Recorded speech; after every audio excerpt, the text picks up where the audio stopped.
everybody. I'm Karen Hartglass. It's time for It's All About Food.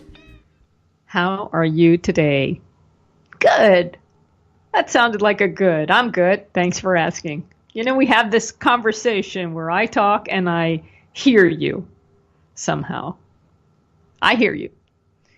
Anyway, thanks for tuning in. Thanks for listening. This show, we talk about food. We do it every week.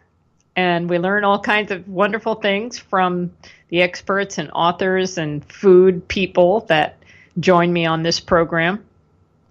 And something that's really important is that we tune in love. Love is the only answer, everybody. If ever you're in a challenge and you don't know what to do, take a deep breath and think about love. You will find a healing answer. So I'm taking a deep breath right now. Okay, speaking about love, my next guest has been using love for about 2 decades now with her very passionate project. Ellie Lax is the founder of the Gentle Barn. She is responsible for the daily care of the animals and programs at the Gentle Barn and has been since the Gentle Barn's inception in 1999. And if you can do the math, that's 20 years. And that's what we're going to be talking about today, the 20th anniversary of the Gentle Barn with founder Ellie Lax. Hi, Ellie. Hi, thanks for having me. I'm very happy to have you. I've had you on the program twice before, and I love talking with you and hearing about the amazing work that you're doing. So I'm happy to have this opportunity again. And before we hear about the Gentle Barn, I just like to say we talk a lot about food on this program. We talk about the health aspects of food, the environmental aspects of food, but the foundation for me for doing all of my work is for the animals.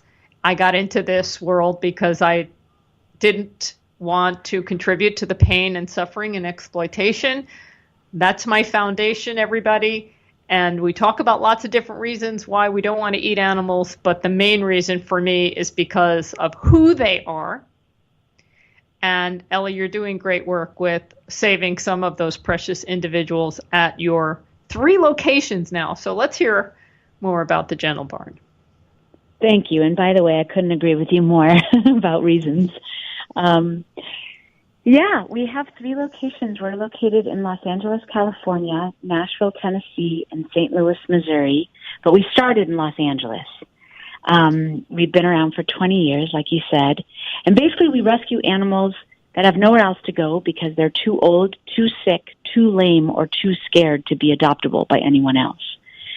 We rescue horses, cows, pigs, sheep, goats, chickens, turkeys, peacocks, llamas, dogs, cats, donkeys, and parrots.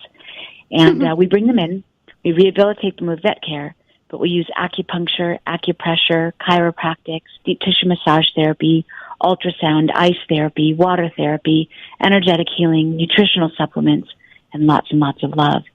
And once they're finally happy and healthy, then if we can find them a home of their own, great. And if not, because they need ongoing care for the rest of their lives, then we give them sanctuary with us forever. Well, that's beautiful. Tell me, how long have the sanctuaries been around in Tennessee and Missouri? So Tennessee started 4 years ago. It started with a birthday wish, actually. I don't know where this came from, but I told my husband that for my birthday, all I wanted to do was rescue a cow. And a few days later, somebody called and said there was this cow in Tennessee that had lost a foot and he couldn't walk. And she had made over 200 phone calls and no one else could help. So my husband researched for a bovine surgeon and a company to make a prosthetic foot and then said, happy birthday, we're going to Tennessee. So we ended up going to Tennessee. The cow, Dudley, had several amputations and surgeries and healing methods like water therapy, acupuncture, and electric muscle therapy. And then he was fitted with his prosthetic. And then once he was used to wearing it, he was discharged. And by then we opened a Gentle Barn for him 4 years ago. Wow. That's so beautiful. What a great gift. I mean, you're giving the gift, but getting a gift, and it's beautiful all around. And St. Louis started almost 2 years ago, where there were 6 cows that escaped a slaughterhouse, and they were running through the streets, and it made national news. At the end of the day, the authorities finally rounded them up and sent them back to the slaughterhouse, but by this time, people were calling the slaughterhouse saying, you have to let them live. And so the slaughterhouse agreed to let a sanctuary come and get them, and the community had raised a GoFundMe for their freedom money, but no sanctuary stepped forward. And so day after day, no sanctuaries were willing to take them. And so finally, 4 days later, the man of the slaughterhouse said, this is ridiculous, I'm going to slaughter them in the morning. At which point our phone started ringing. My husband jumped on a red eye, got there in time to stop their slaughter, pulled them to the hospital to fix their injuries and infections, and then found a foster home while we found a property, raised our own GoFundMe campaign, bought the property, and started the third Gentle Barn almost 2 years ago. Wow. So your original Gentle Barn is 20 years old, and I can't imagine the responsibilities that have been involved, first from birthing the Gentle Barn. But unlike children that people raise, the work, the nurturing, never becomes independent where children go off and they're on their own. This is like a forever ongoing project. And, I wonder how that is for you in terms of energy and workload and motivation, and how do you do it? Well, they say when you're living your dream, you don't work a day in your life. And it's really true. I mean, me and my husband, we run the Gentle Barn together, and we do put in 14 to 16-hour days, 7 days a week, where there's extensive travel because we're going to our other locations as well as doing other rescues in other states. So there's lots of travel, lots of managing staff and volunteers, lots of animals that we're overseeing because we have 200 animals. Most of them are old, so they need lots of care to keep them mobile and comfortable. So it definitely is very, very time-consuming, but I love it. I mean, I'm living my dream every single day. It's all I ever wanted since I was a kid.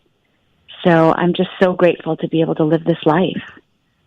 When you were talking about the animals that you have and the treatments that you give them, it sounds very much like treatments that humans will get, the wide range of things that we can have. And I'm connecting the dots here because I'm continually reading stories about how many people are struggling with their own emotional challenges, abuse on a variety of different levels. Humans treat each other horribly in many cases, and we need so many different kinds of treatments to attempt to heal us. But there is something else that helps us heal, and you do it at your sanctuaries with the animals and with children. And the animals can teach us something, especially, I imagine, if they've been abused and then experience some amount of love, they are there to unconditionally give back to us. Can you talk about what you're doing with children and at-risk youth? Absolutely. Yeah, absolutely. So, animals have so much to teach us. So there was struggles going on in my own childhood. I had some abuse going on and some loneliness, and it was always animals that saved me. As a matter of fact, I tried to kill myself when I was 7 years old, and it was a hummingbird that saved my life. So I grew up with a very firm belief that animals are angels among us, that they're here to connect us back to who we really are. They're here to remind us of our worth, and they're here to connect us to the love inside ourselves. And animals have always saved me, inspired me, and given me hope to keep going. So that's what we do at the Gentle Barn. At the Gentle Barn, we take in animals that have nowhere else to go. We heal them and give them sanctuary. And then when they're ready, we partner with them to heal people with the same stories of abuse and neglect. So we work with foster agencies, inner city schools, drug and alcohol rehab centers, war veteran centers, senior centers, special needs classes. And basically what we do is domestic violence shelters. What we do is we ask the agencies to identify their part of the population that is not responding to traditional therapy. The people that won't talk, that will not be open or vulnerable, and that don't want to relive their experiences. And we ask those agencies to bring those clients to us. And then instead of trying to get them to talk in a traditional therapy setting, Instead, we do the talking and we tell them animal stories. But when we're telling the animal stories, we're really telling their story. And so all of a sudden, in hearing a story that is their own, they know that they're not the only one. They know that there's someone else out there that has suffered their pain. In seeing the animal play and live a wonderful, idyllic life, they know that they can get there too. They get to practice gentleness when they're holding the animals. They get to practice leadership and confidence by holding larger animals. They get to put their hands in Mother Earth and connect with nature through planting gardens. We take resilient walks where we explore nature and talk about the resilience of nature, all in an effort to cultivate self-awareness and hope for the future in these lost people. And they really end up finding themselves in the barnyard. I love it. I love that story. There seems to be a ring on my end, and I have no idea where it's coming from. So I'm sorry. I've never heard the sound before, and it just keeps going. I hope it goes. Yeah. All right. We need more of you, and I'm glad to hear that there's 3 sanctuaries because so many people need healing. Clearly, there are some that have extreme special needs, but I think we can learn so much from animals, and we do so many terrible things. What else is going on at the sanctuary that you want to tell us about? Well, one of the things that I'm particularly excited about is in April coming up, we have one of our pigs' birthday. He is 12 years old. So what we deal with a lot at sanctuaries is the fact that farm animals are genetically engineered to get very big very fast so they can go to slaughter when they're babies. And so what we end up with when we rescue animals is 3,000-pound cows and 1,000-pound pigs and obese turkeys that by the time they're 2, they can't walk anymore. And so we deal with all these very enormous animals, and our task is to keep them mobile and comfortable for as long as possible. Now, we go to our veterinarians and ask them for help, but veterinarians are not really versed in caring for elderly farm animals because farm animals aren't allowed to live typically till old age. Yep. So instead of our veterinarians helping us, we're actually out on the cutting edge developing methods for caring for senior farm animals and giving the data to the veterinarians. Wow. So we do. We have cows that get acupuncture. We have turkeys that get acupuncture. We have pigs that get acupuncture, massage therapy. We use CBD oil. There's a whole gamut of things that go into keeping them mobile and comfortable for longer. So when I started the Gentle Barn, farm pigs that were 1,000 pounds or more because of the genetic engineering had a lifespan about 4 or 5 years because by the time they're full grown, mobility issues start kicking in. It becomes harder and harder for them to walk. And then once they can no longer walk, their organs start shutting down and, you're at the end of the road. So over the last 20 years, we've been playing with how do we get farm pigs to live longer. So yes, we've brought acupuncture, massage therapy, CBD, and all kinds of things to the table. We also use organic fruits and vegetables to feed them. We keep them on a very low-calorie diet other than that. We give them lots and lots of exercise every single day, and we keep them on really fluffy beds of straw so that they're not laying on the hard ground. And the combination of all of that has enabled us to celebrate our pig Zeus's 12th birthday. And we have never had a pig that lived that long in the history of the Gentle Barn, and we're ecstatic. Happy birthday. That's beautiful. So we're going to have a giant birthday party for him, and we're really, really excited. And when is that going to be? That is going to be April 21st on Sunday from 10 to 2. The day before Earth Day and the day before my birthday. Nice. I won't forget that. I wish I could be in town for that, but I live in New York. Oh, no, I wish you'd come to his party.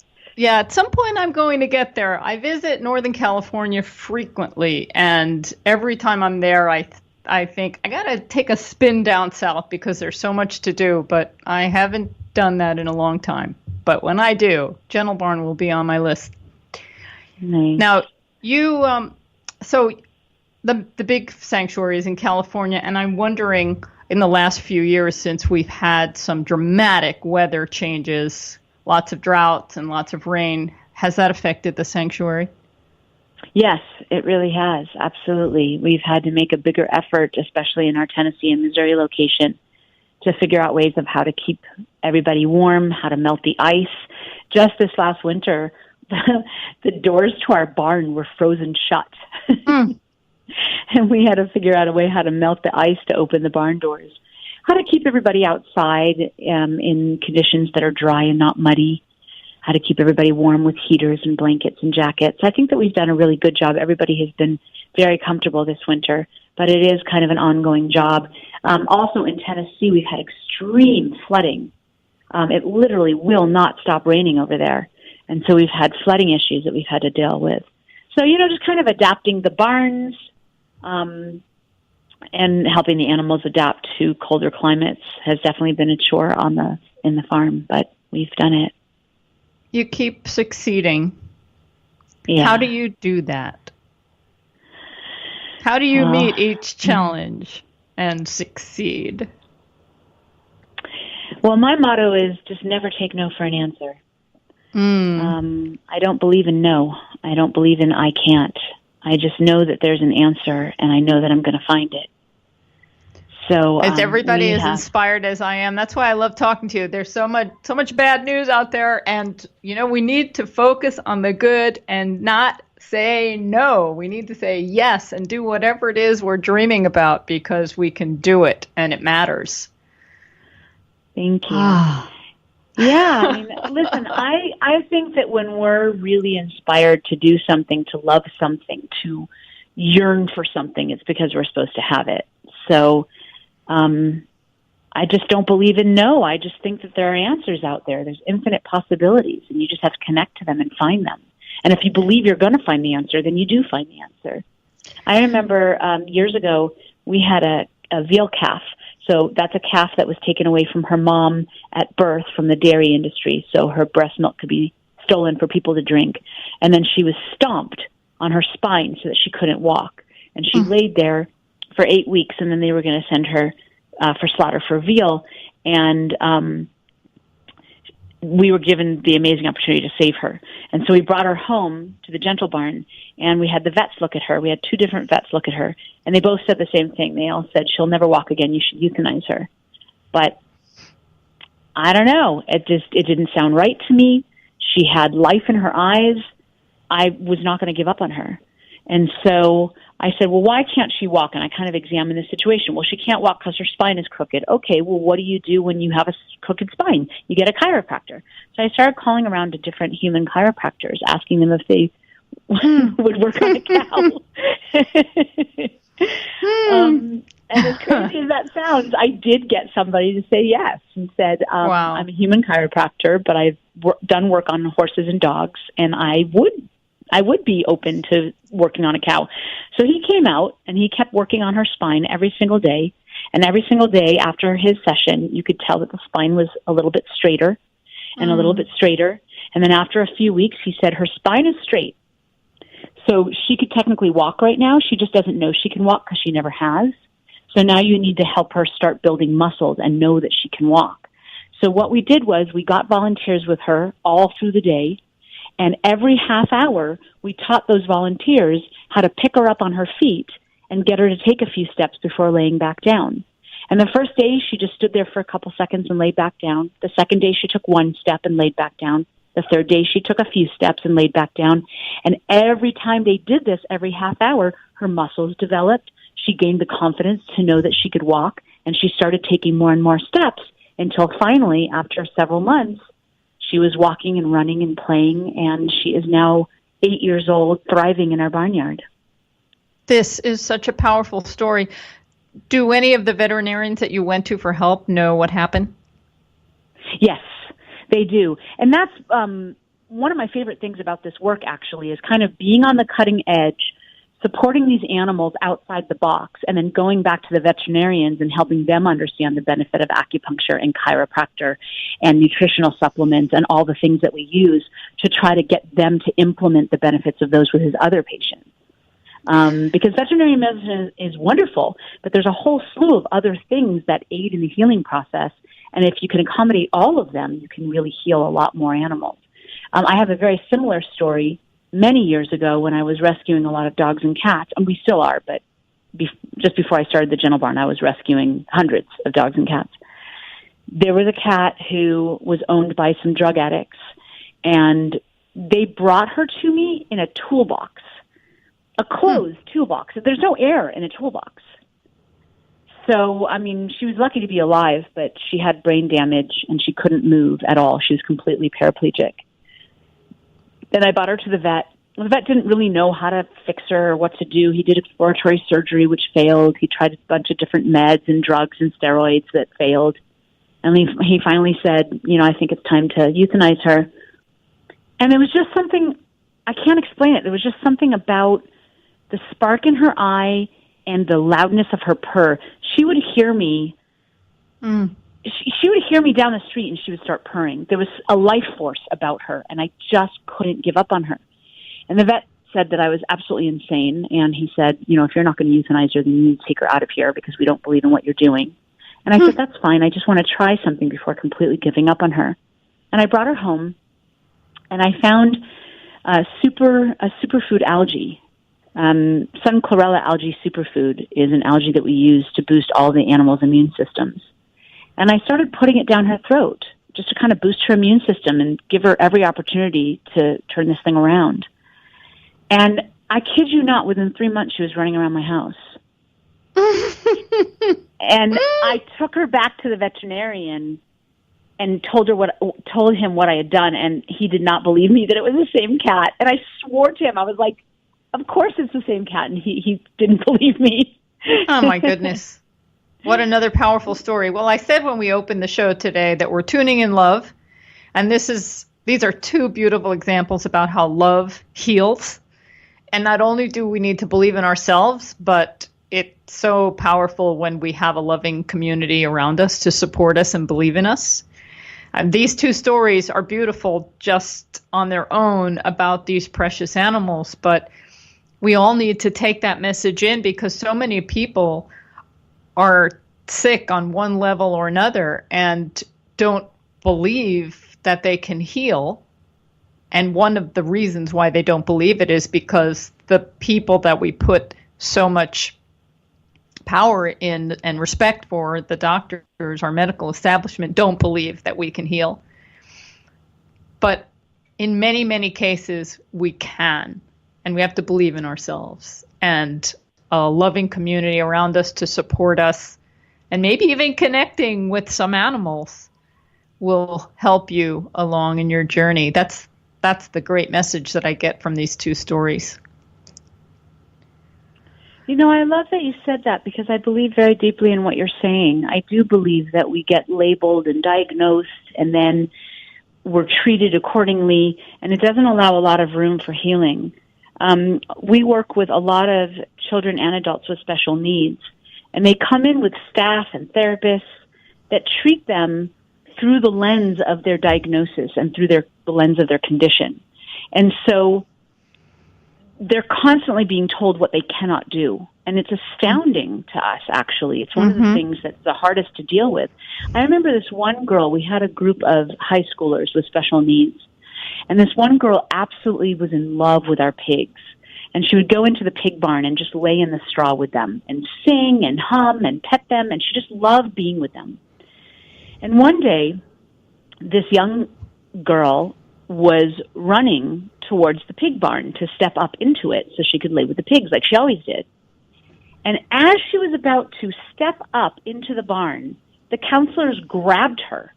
And we said, oh my God, what, like, can't you let her go? Let her do her thing. And they said, oh, she can't make that step by herself.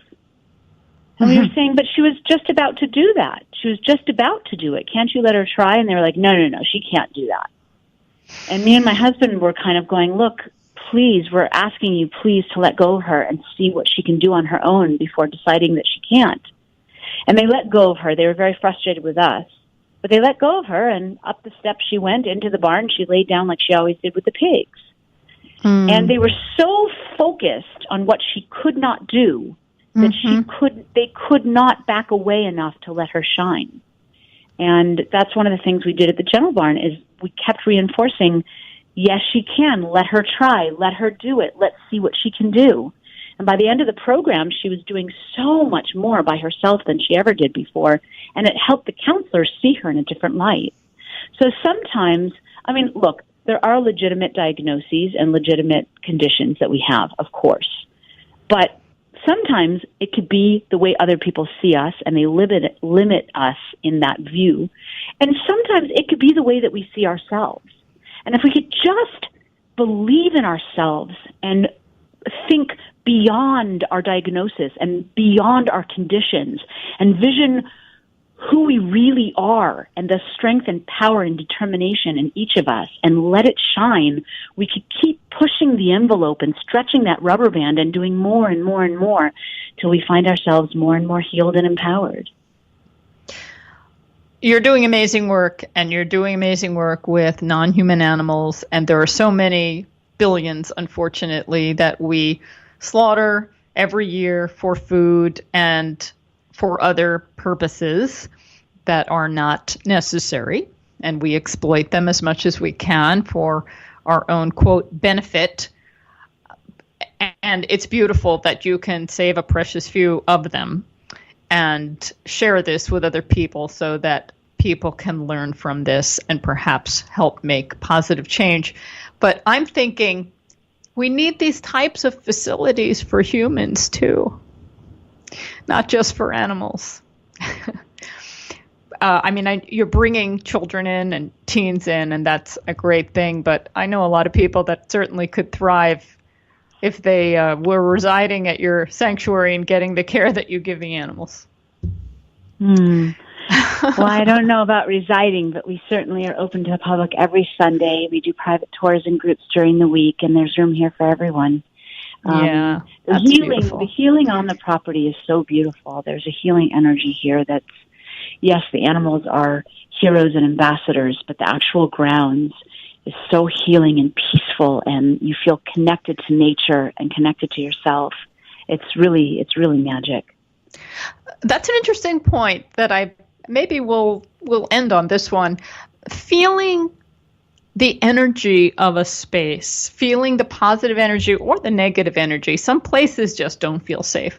But then there are some spaces that feel nourishing and loving and positive just by being in it. And I'm asking everyone, have you felt that? Have you recognized places that feel good, where the energy is so positive?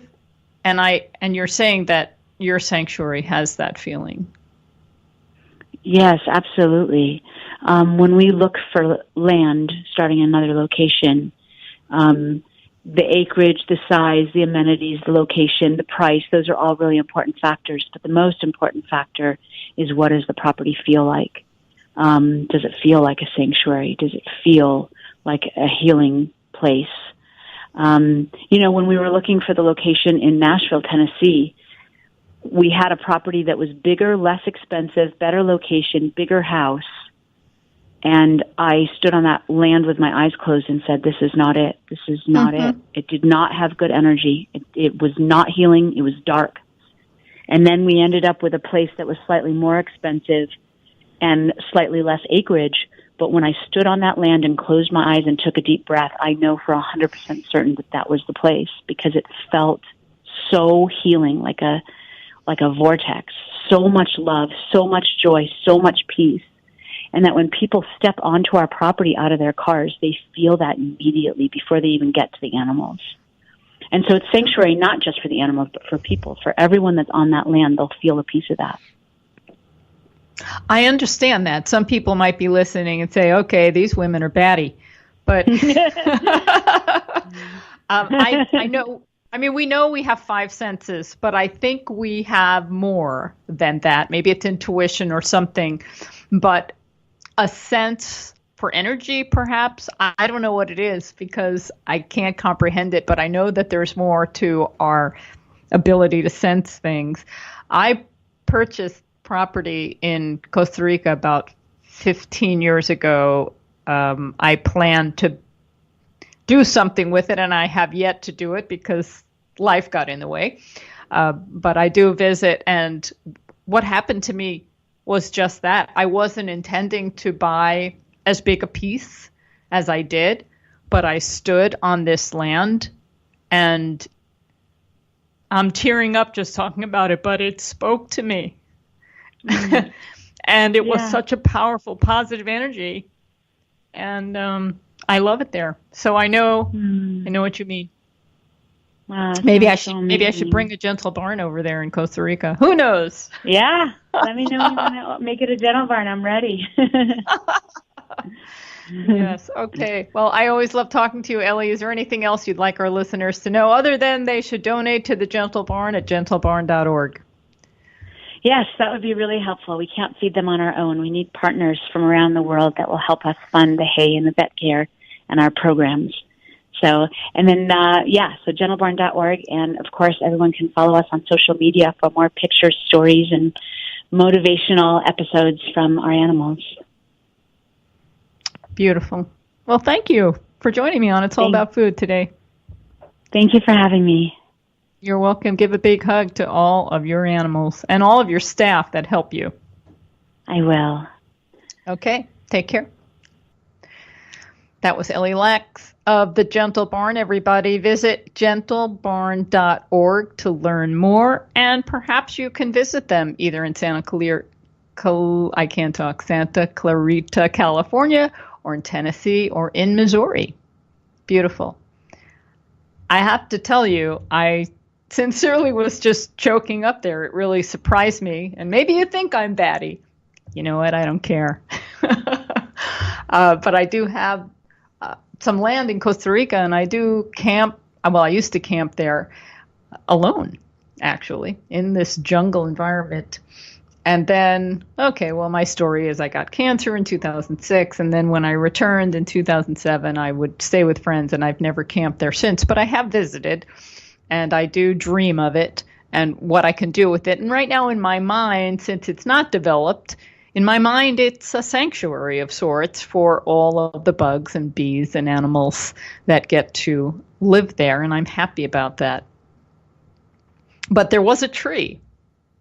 There was a guava tree. Now, in Spanish, it's called the guava tree, but it's not the tree that has the guava fruit. That's a guayaba, I think. My Spanish is not good. I'm working on it. But it's a tree that has the ice cream bean, which is a big pod. And inside of the pod are these beans that are covered with a white, fleshy fruit. And you can put those in your mouth and then spit out the big seed. And it sort of tastes like juicy fruit. And there was one tree of this type that would talk to me. Yep. We had some wonderful conversations. And unfortunately, that tree has died, and it was very heartbreaking. And I'm hoping that its children and grandchildren will grow up to be strong trees that will talk to me. Some other time. I also wanted to mention Costa Rica because the First Lady of Costa Rica is spearheading a plan to eliminate all fossil fuels by 2050. And it's an ambitious project. It doesn't necessarily include everybody going vegan, although that would be really lovely. But it does include getting off of fossil fuels, and one of the motivations behind this idea is to show bigger countries how to do it. So if a little country can do it, perhaps other countries can follow suit. The unfortunate thing is we need to learn how to fly planes without fossil fuel because Costa Rica has a big tourist industry, and to support their economy, we need to fly there. I would love to bicycle there, but I don't think that would be a good idea. Not just because it's far, but because it's a little dangerous, right? All right. Some good news, some really good news. Have you heard that in New York City, our wonderful Brooklyn Borough President, Eric Adams, who we've had on this program and is just an amazing individual, he has now gotten Meatless Mondays approved for schools citywide. Now, I didn't know this, but New York City already has a free lunch program. A free lunch exists in New York City. And this was launched in 2017 to 18 school year, and it provides free, nutritious, healthy breakfasts and lunches to all the participating public schools. But now they're adding meatless Mondays to the program. And so the schools will serve vegetarian menus on Mondays for breakfast and lunch. And the reason behind it is to improve public health. Eric Adams has his own amazing story where he had diabetes. And all the doctors he went to, he told me 5 of them were all just basically giving him the same protocol of medication. He looked online and learned about healthy plant-based diets. And now he's this super whole food vegan, amazing, looks fabulous. And he's doing great things for New York City. And he's also going to be running for mayor. And that'll be really exciting.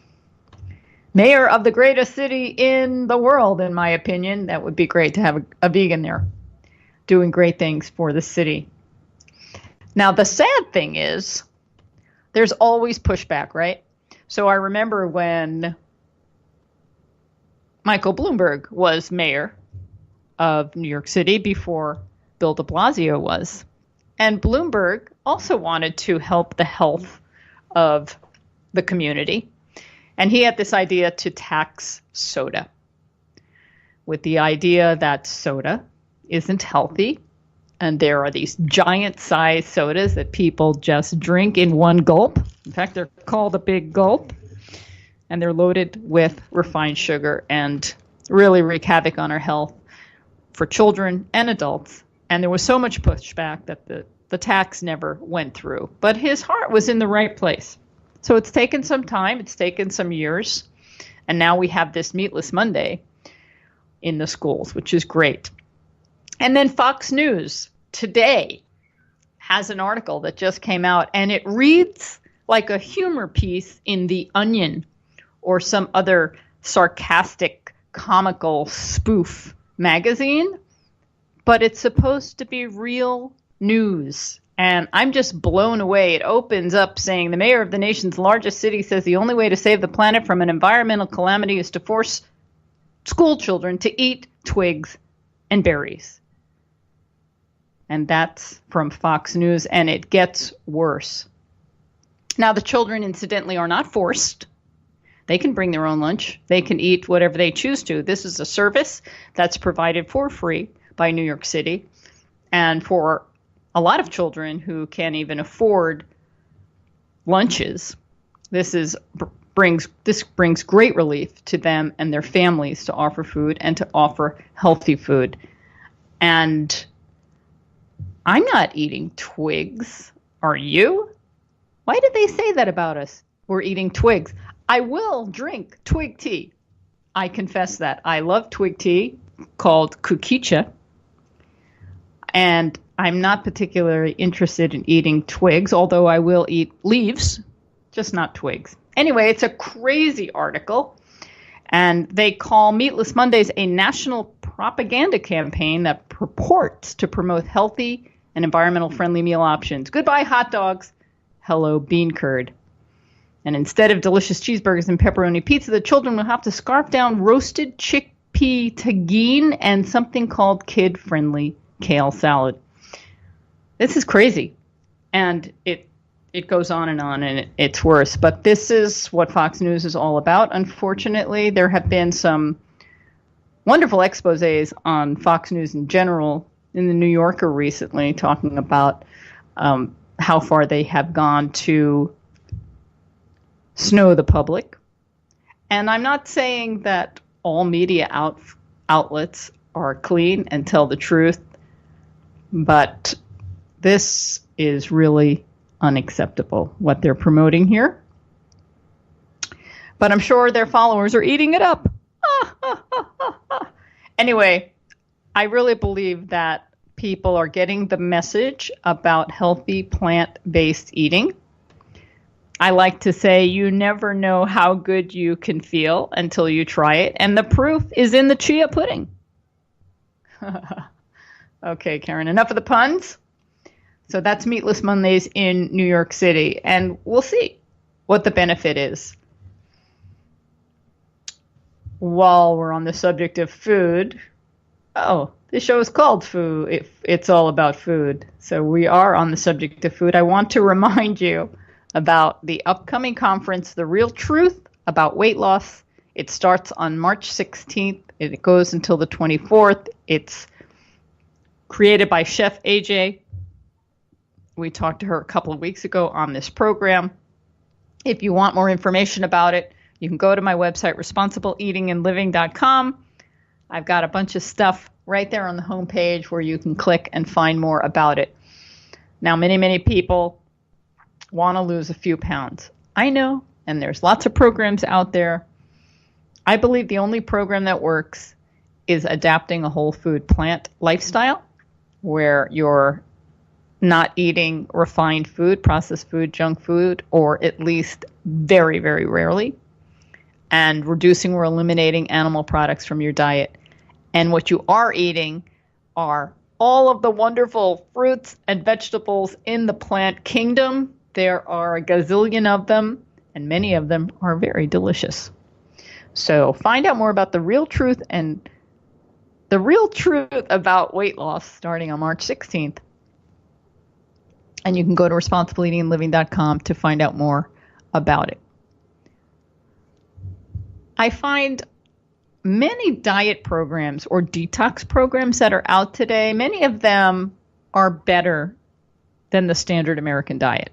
So the standard American diet is like the bottom because it consists of highly processed food, refined flours, refined sugar, refined oils, and lots of meat, lots of dairy, lots of junky, sugary foods. And it's killing us or making life unpleasant. Now, many people would think, no, it's making my life pleasant. I like eating cookies and cakes and hot dogs and burgers. But then chronic disease is a result, inflammation, joint inflammation, pain, aches, not having any energy, heart disease and diabetes, and et cetera, autoimmune diseases. It's a disaster. So almost anything is going to be better than the standard American diet, right? And a lot of these diet programs and detox programs today are encouraging people to nix the junk food. Stop eating the refined sugar, the refined flours, the processed food, the junk food. And that's great. And people feel better. But they were also, many of them are recommending things that are not supported by science and are just wrong. And I read about a lot of them, and people ask me questions about them. So I wanted to talk about some of the things that are often brought up in some of these programs and things to look out for should you be lured or interested in participating in one of them. I fully support The Real Truth About Weight Loss, which is coming up on March 16th, and that's why I've said it a bunch of times already, but there are many others out there that I don't support. So let's talk about protein powder. How many people out there use protein powder? Raise your hand. There are a few of you, I see. Now, there are different kinds of protein powder. There's whey protein powder, and what I say about whey protein powder is no whey. Whey, W-H-E-Y. It is a dairy product, and it's like a byproduct of milk and cheese production, and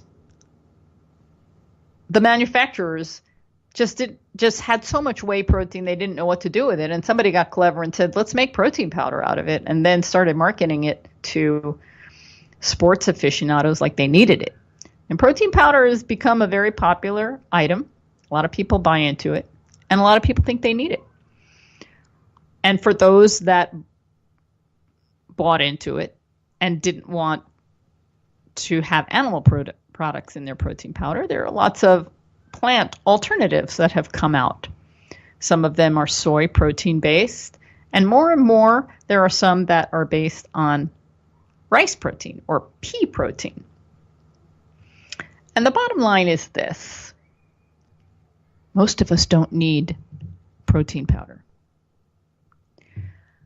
So even if you're an athlete and you're doing all kinds of work you don't really need protein powder. What you need is eating more calories of a whole food plant diet. And if you feel like you're needing protein, and let's talk about that for a minute, and then I'll get back to this.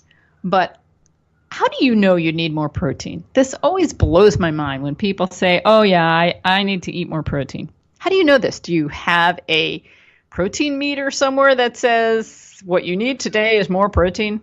And then what you need today on another day will be more fat or more carbohydrate? How do you know? We don't know.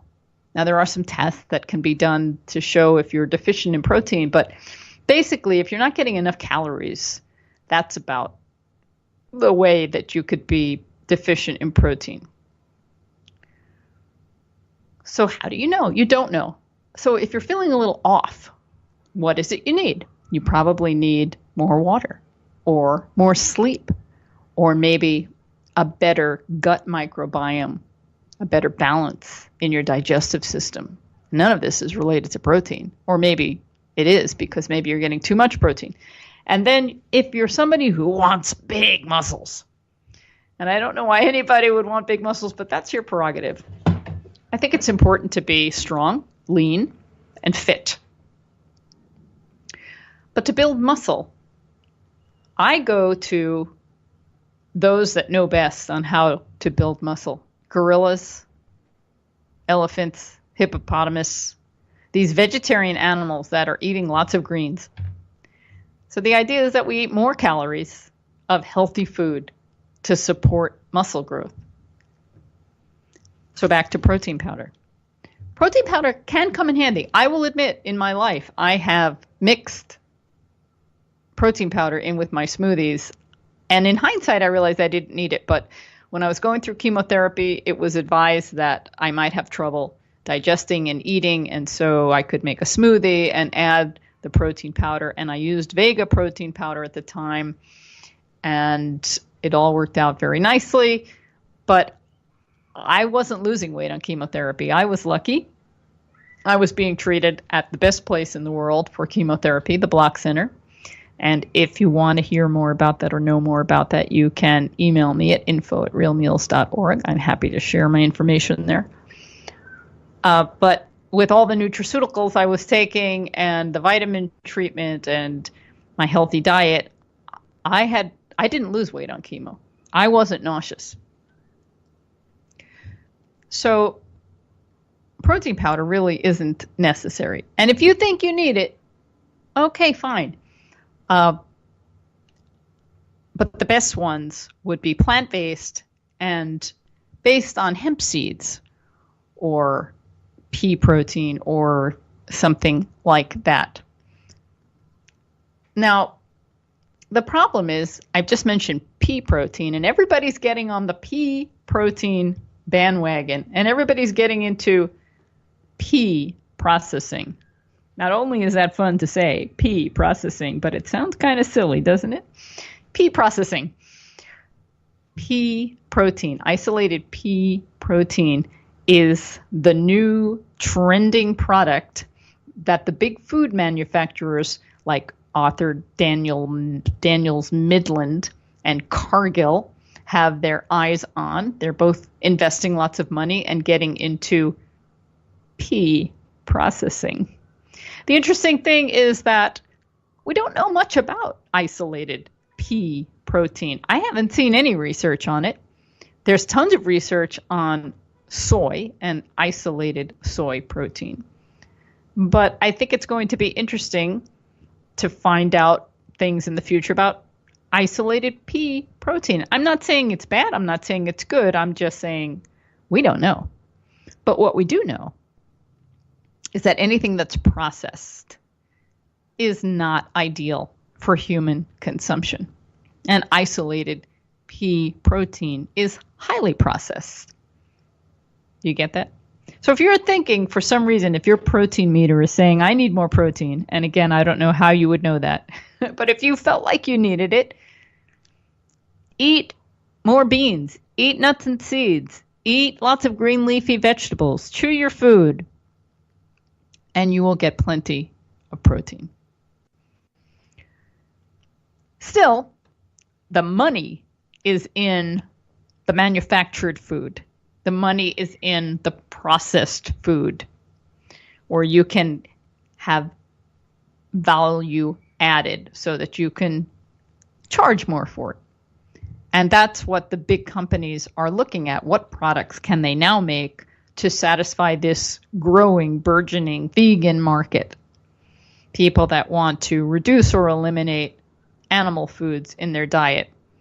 There's one company, Tritan, that is creating a human milk protein without the human. And there's another company, Perfect Day, that's making a milk that actually has casein and whey in it without the cow. So they're coming up with manufacturing ways to make certain foods that they think people want using algae and microorganisms without the animal. And as I open this program, the reason why I got into the work that I do is to eliminate pain and suffering for animals. All this is great. From a health point of view, I'm not so sure. Now, maybe making a human milk protein would be beneficial for mothers who couldn't nurse. And we could have a baby formula that was practically the same as mother's milk. And that would be a good thing. But aside from that, adults don't need to eat human milk, right? And this Perfect Day product that makes casein and whey and makes it without the cow. This is concerning because we've seen research showing that these foods, these components of dairy, are not healthy. So it's a crazy world we live in, isn't it? Yes, I think so. Now, I kind of play all the fields, and whereas I would love all of you to eat a whole food plant diet because it's best for the animals and it's best for you and it's best for the planet. I know I can't get what I want, but I can dream, I can wish, and I never say no. But I'm thinking about my mother, for example, and she has mild dementia. And I buy her groceries for her either online or when I'm in town, I buy them for her and bring them to her. It's difficult for me as a vegan. And I have never done this before in my life. But I buy things that I know she wants to eat. And they're not things that I would prepare or buy. But I do it for her. And that includes meat. I've never bought meat, I think, in my life. I stopped eating meat when I was about 15 years old. But I buy it for her. Now, it bugs me, and I know it's not good for her, especially after learning from Dean and Ayesha Sherazai, the authors of The Alzheimer's Solution, that 90% of Alzheimer's and dementia can be prevented or reversed with a healthy diet. So I'm trying to find ways to get her to eat better. And I think I found an in. I had her try, when I was in California, I had delivered in with her grocery a package of Beyond Burgers and Field Roasts Chow cheese. Have you tried these products? Field Roasts Chow cheese. That's CHAO. They're not foods that I typically enjoy, but I know a lot of people like them. And the chow cheese we've used a few times, and it's good.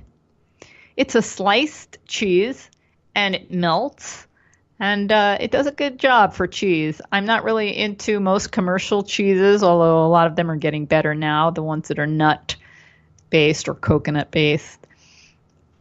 But she liked them. And so now we're transitioning. I'm buying less of the animal stuff and more of the plant stuff. And hopefully we can move in that direction. It'll be better for her and better for me. Beautiful. I was in California for over 3 weeks and now I'm home. I'm home alone because Gary is still in California dealing with his dad's property. His dad died on February 13th. He was 93, and he's got a lot of work to do with respect to that. And that makes things a little more challenging. I kind of fall into some routines when I'm alone that are different than when I'm with him when it comes to eating.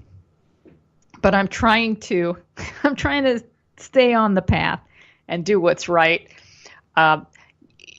I could see very easily falling into some habits of eating standing up, or eating at the desk, or eating in bed, or doing a variety of things that I don't really think are good or healthy. So I make a point of eating at the table, eating with nice plates and napkins and dishes, and treating myself, being good to myself, even though I'm alone. I know a lot of people have difficulty eating well when they are alone, and maybe won't even eat enough.